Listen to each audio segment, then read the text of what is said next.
levator. So this is definitely one of the more challenging ones. So I want you to really think about where it is, and my expectations for this one are not high. Okay, and so I'm going to tell you exactly what I'm looking for, which isn't a whole lot, but this is what I'm looking for. So, oh, you know what? Let's. I want you prone. I'm sorry. Yeah, you're all right. Hang on. Let me flip this around. Oh, is anybody on there? Yeah, I think Wade was on there. He's got cookies. Sorry. Okay. All right, so I'm going to do it on this side, but I just want to give you the example. I'll give you the example on this side. So, all right, so there's her scapula. So, this is what I meant to tell you before. So I was just going to ask you, so what's the insertion for the levator scapula? Vertebral border in between the superior angle and the base of the spine. Right, so remember I said we're going to pair that up. Rhomboids is here, levator is here. And then levator comes up and attaches at the transverse processes, right? And the way it comes up is the fibers sort of twist. So as it comes up off of here, they come up and do like that. Which transverse processes do they attach to? 1 through 4. See 1 through 4. Is it 1 through 4? Yes. Oh, it says the first 4. It says first four. Okay. Yeah. All right, so they come up like that, right? And so they kind of have a little bit of a twist. So the two places I want you to be able to palpate this muscle is right as it comes up off of the vertebral border of the scapula, and we're just going to palpate across it, and we're just going to feel that just because it comes straight up like that, we're just going to palpate across it and feel that bump. And then we're going to get up underneath her trapezius muscles at her neck and see if we can feel what feels just like a little rope as it goes up to those transverse processes. Oh, I forgot I wanted to do something else first. So is it like small in comparison to the upper trap? Define small.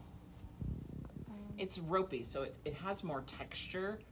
So in some ways, it's easier to feel. Okay. In other ways, it's not.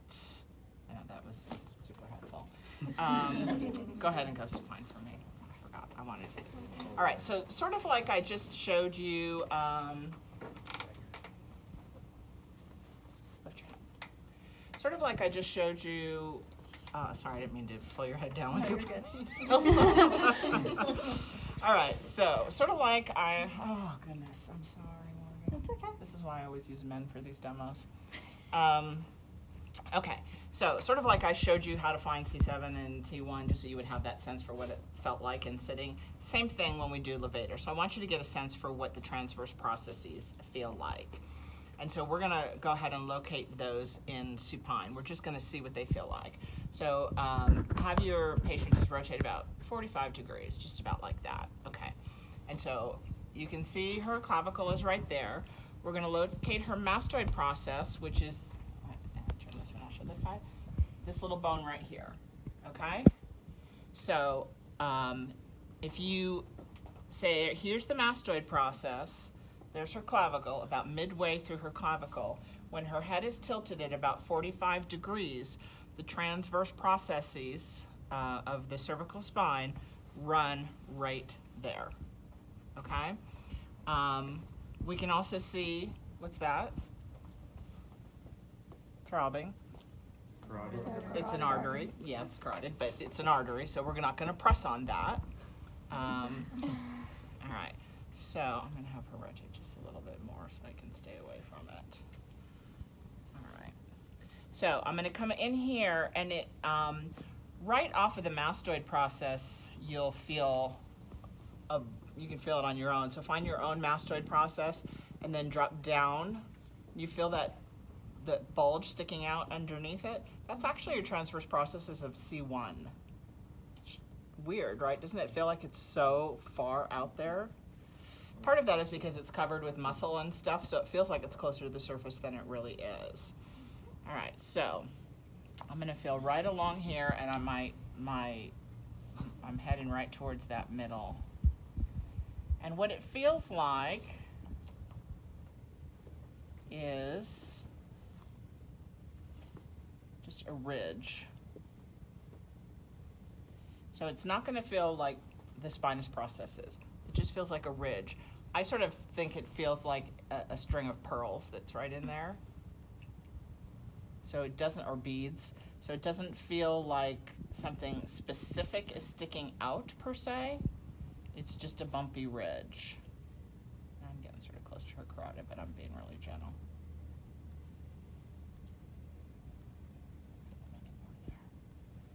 Okay, so that's the first thing I'm going to have you do. And I'll walk you through it when we get to it, because I'm going to go ahead and show you Levator also. So go ahead and go prone for me, please.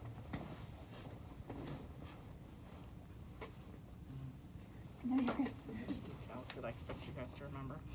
Okay, all right, so a couple ways we can find Levator, and I wouldn't stand up normally, but I'm going to go ahead and sit down so you can see it. So I'm going to come in here, base of the spine, superior angle. I know that it comes right off of here. And so I think you can sort of envision it just coming straight up off the scapula.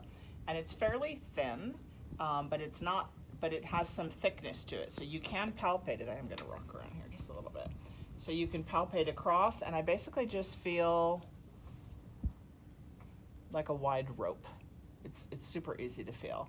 And it's traveling in this direction, so it's a different direction than everything else that's there, okay? So once you bump across that, the next thing I want you to do, from there it comes up and goes underneath her upper trapezius. So we're gonna kind of get up underneath her trapezius. So I have a good sense for where the transverse processes are, because I just located them in supine, which is the purpose of doing that, just so you have that sense for where they are and what they feel like. I'm going to come up underneath her trapezius and feel for those transverse processes. And it feels, and her upper trap's not too, there we go. It feels like, on her it's a super thin rope.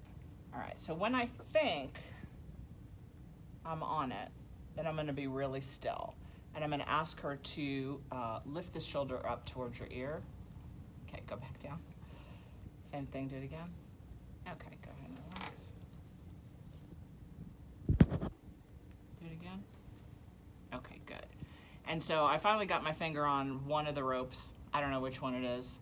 She contracted, and I felt it contract when she elevated her shoulder, because that's what the Levator does, right? It elevates the scapula. So when she did that, I could feel it contract. Most of the time when you feel this contract, the contraction has a tendency to be sort of right at the end. So like the shoulder's on its way up and you're still not feeling anything, and then kind of right at the end you actually feel the contraction. So the trick to feeling this, because this is really a hard one, to feeling it contract, is once you think you're on it, then you be completely still. Ask your partner to gently lift their shoulder up and then back down, and see if you feel it. If you don't feel it, readjust, palpate again, same thing, see if you feel it that time.